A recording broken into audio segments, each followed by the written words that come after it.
These are the steps to create a path animation with an object in Maya. Starting with an object that is referenced in Maya, it's a little leaf object. And you could do this with any object along a path. It can be a rocket, a butterfly, anything that follows along a path. But the steps to do this are select the object that is in there. It doesn't have to be referenced, but in this case, I want to swap it in and out, so I'm going to reference it in. I've got textures and things on it. And then I'm going to shift select the path. And then making sure that I'm in the animation menu set, I'm going to go over to constrain, motion path, and attach to motion path. I can choose the option box to show you a couple different options. The first thing is the time slider. What it's going to do is however long the time slider here is in Maya, it's going to choose that as its start point and its end point. What's going to happen is the object is going to start at the very beginning of the curve and then wind up at the very end of the curve from whatever range is selected here in the time slider. I can choose a start time. It doesn't have to start at 1. It can start at, say, frame 30, or I can choose to start and end. Say I wanted it to start on 1 and end at 30. That's where it would go. But for me, I'm going to choose time slider. I want it to go the entire length of this, whatever I have selected in the time slider. I'm also going to keep the follow option on. What that's going to do is the object is going to follow along the path. It'll make more sense when I show this, but with follow on, it is actually going to twist and turn and follow this path. It's not going to stay at the same orientation all the way through. Like if it gets to here, it's actually going to turn, and much like a roller coaster would, it's going to follow that and allow me to manipulate the curve and the bend of, or how the leaf follows this curve. So I'm going to leave that on. So I'm going to click attach. If you click apply, it will apply it and not close this window, but attach will actually close the window and attach the object to the path. Now if I scrub back and forth, I can see the object is actually following the path. And here it does this interesting little maneuver because there's an update issue sometimes in Maya. There's sometimes issues in Maya that go along. What I've realized, if you go to control vertex and you select it and you kind of move it a little bit, it's going to pop back into place, right? So you can kind of see it does that sometimes. So I'm just going to play it all the way through from the start to the beginning, or the start to the end. And it should fix that playback issue. If it doesn't, you can play around with these handles a little bit until it kind of follows along the path. It will end up fixing itself eventually. All right. So a couple things you can do to manipulate it along the path. One, you'll realize if you select the object and you press the T key, what that does is it turns on this manipulator. It allows me to kind of rotate the object around. So if I want to change the orientation of the object along the path, I can do that. And I could do that at specific points. Now I don't want to key this. If I press S on the keyboard, it's going to key the translate and rotate values. And then what's going to happen is it's not going to pay attention to the motion path. It will actually pay attention to the keyframes that are on it. You could switch it back and forth. Like, for example, if the leaf was falling and I wanted to fall and somebody come over and pick it up, I could actually give it some keyframes after that.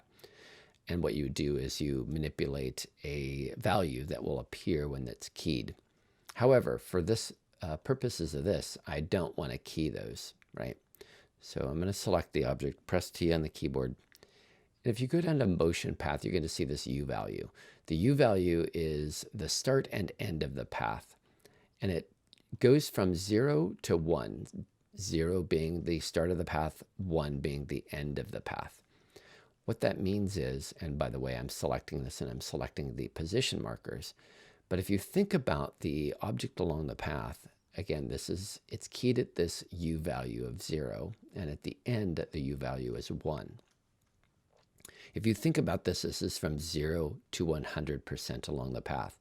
So when it gets to halfway, somewhere halfway, it's going to see 0.5, right? So that is the U value. It's the value along the path. If I wanted it to go back up the path, I would change that U value to be in the negative. I can't go less than 0 and I can't go more than 1. 1 is just the end of that line. If I key it at above 1, it's just going to get to that end and stop. That's just how it works. right? 0 at the beginning, 1 at the end, right? But if I get somewhere in the middle here, and if I click and rotate this, I can get it to kind of follow along, and I can key the front, up, and side twist values.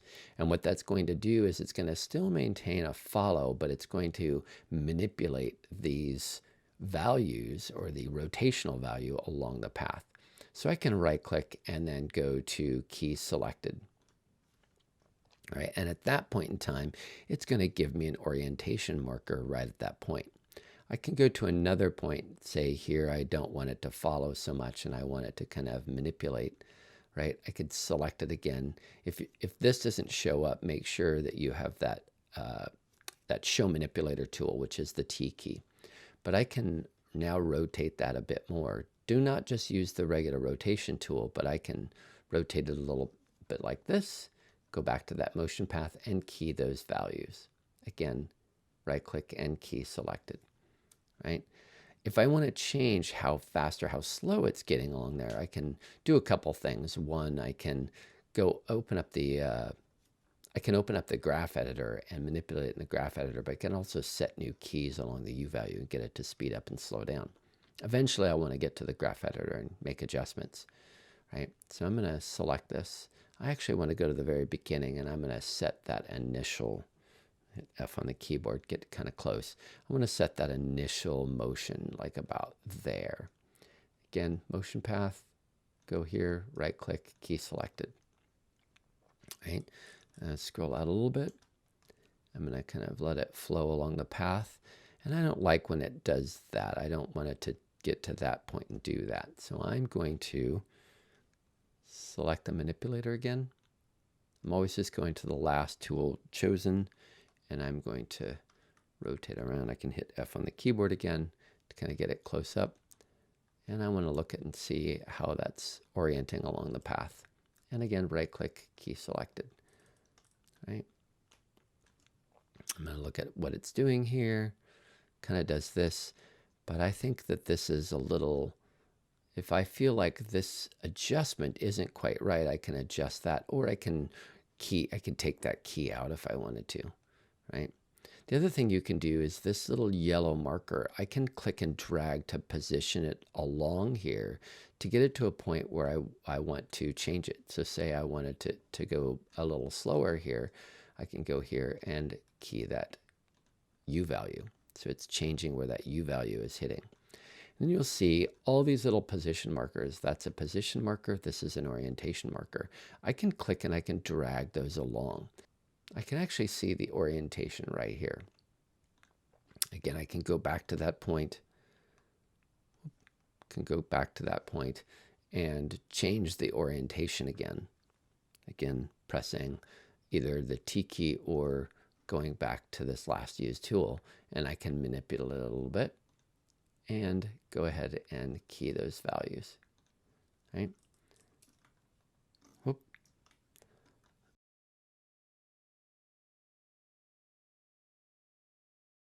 So now I've got it doing this kind of funky little thing right here. So I'm going to go to that key and I'm going to press the T key and I'm going to rotate it a little bit and key those values, right? Good. So it's moving along. I can go through and make other adjustments, but at this point in time, I want to pull up the graph editor and look at what's going on in the graph editor. That's really going to tell you a lot. So one thing I can do is kind of change my display to have a better look for doing animation. So I'm going to go to panels, I'm going to go to layouts, and I'm going to go to 2 panes, split top. What that's going to allow me to do is it's going to, I could choose a panel down below. I have it set where this is my graph editor. But if it's not there, you can go to panel and choose graph editor. In this one, I have a shot camera set up. So I'm going to choose the shot camera here so I can see what it looks like. And then this one, I can get a little bit closer to my object and kind of scroll around. But this is what eventually I'm going to see, right? So I'm going to come in here, press F on the keyboard. I can actually look at what the U value is doing. If I want it to speed up or slow down at certain points, let's say So I've get it to here and I want it to kind of slow down a little bit. I'm going to grab those handles and I'm going to drag them down. If they're completely flat or go the other direction, you're going to see if it's going the other direction, it's going to back up. It's actually, you could see the feather, or sorry, the leaf. I could see the leaf if I press F on the keyboard.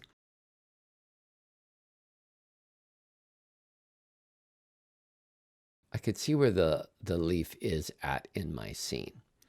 If I scrub down to this point where this keyframe is, you're going to see it's going to start going back the opposite direction because the U value is starting from one, going to the other. If it goes back down, it's going to go in reverse, right? Because the value is going in reverse.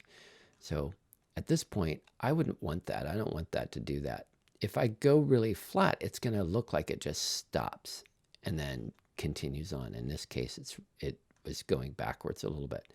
But it's going to get to that point and just completely stop, which is not really what you want to do. What I would do is kind of tilt this up just a little bit. So it gets a little bit slow, but doesn't completely stop. And that's about what I want. And what I could do is I could go to points, say here, that I want that to happen. And I can actually set another key there by right-clicking and key selected. And again, I can take those handles and I can get them to go a little bit slower. So it's kind of going slow along that path,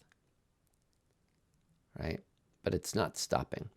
If you see it twist around really fast like this, you can look at the all these values. And actually, I'm going to go to the very end. I'm going to scrub to the very end of my timeline.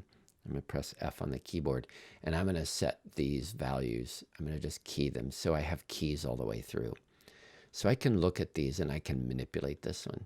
So this one looks like it might be kind of moving kind of fast. So sometimes I like just to bring these down a little bit just so it doesn't look like it's twisting around really super fast, right? And I'm going to come over here and I can manipulate these a little bit just to give it a nice, more gentle movement around that corner. So I'm going to come to about here, and I'm going to press F on the keyboard over here just so I can see this. And again, it's not following the path right now just because it's a display issue. But once you start to set these rotations by key selected, and I'm going to press T, select the object, press T on the keyboard again, you're actually going to see that that's where it's supposed to be. It's just a display thing for right now. So I can get it to manipulate there. So let's say that's about where I want it. Motion path, select the values, key selected, right? And then I can come down here. Let's say I want it to kind of rotate a little bit more here. Choose the last tool, do this, and then key selected, right? And then I'm going to come down a little bit further. Let's say I get to about this point, and I want to do that again. Kind of adjust it a little bit. Again, press F on the keyboard, look at it, see what it's doing.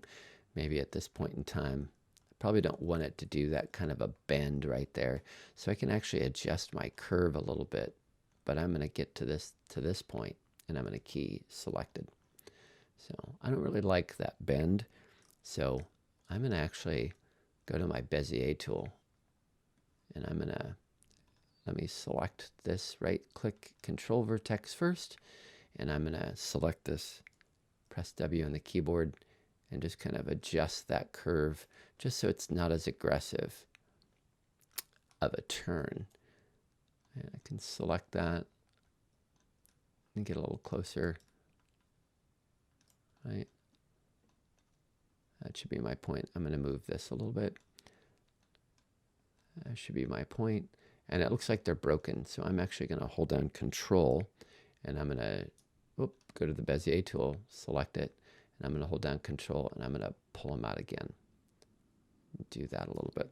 So it gives me a little bit of a better bend to it. I don't want it to completely make a quick turn around that corner. So I'm going to do the same thing over here too.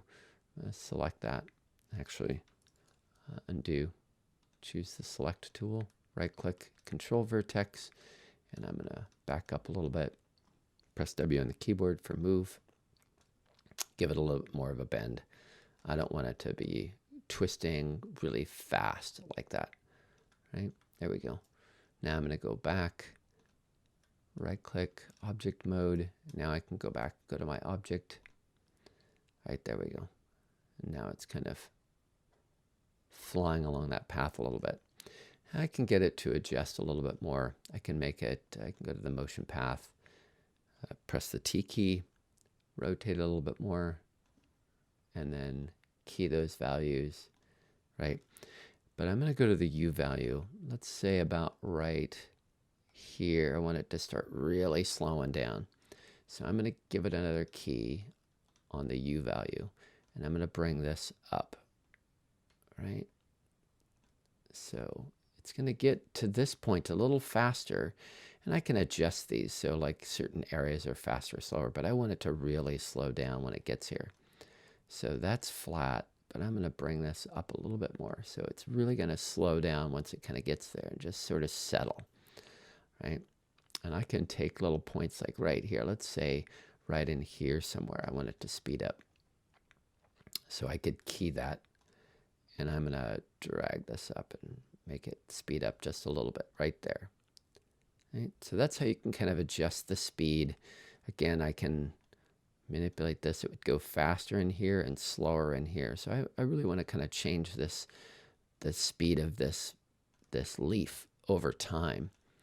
And I can go through and adjust these values as well. If you see any huge difference in the way this curve is working, you might want to make a little bit of an adjustment. So say right in here, I might want to make another key, which I could just do like this, or again, I can choose the manipulator and adjust it, and then key selected, and I get a nice little key there.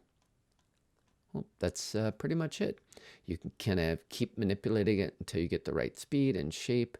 I am not done. I would keep going. I kind of want to make this, I got it going nice and slow right in here. That actually is one place I'd probably want to add a key right there. But I can make it go nice and slow when it gets to that point, right? And then it kind of speeds up when it gets to this point.